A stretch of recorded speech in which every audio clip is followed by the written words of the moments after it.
कभी आपने ये सोचा है कि अगर ज्ञान से सब कुछ मिल जाता है तो हम कर्म क्यों करते हैं? अर्जुन के मन में भी यही दुविधा थी। उसने भगवान श्री कृष्ण से पूछा कि अगर ज्ञान श्रेष्ठ है तो आप मुझे युद्ध जैसे भयंकर कर्म में क्यों लगा रहे हैं? आइए जानते हैं क्या था अर्जुन का प्रश्न और क्यों यह आज भी हम सबकी सबसे बड़ी दुविधा है।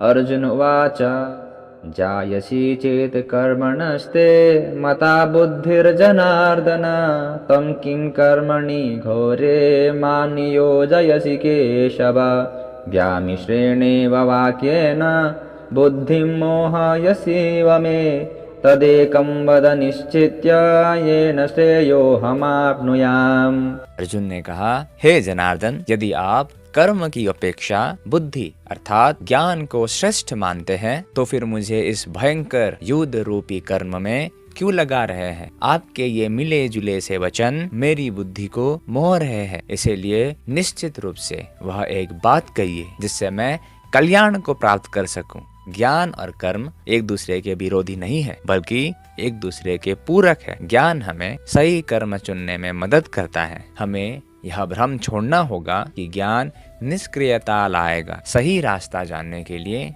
बने रहे।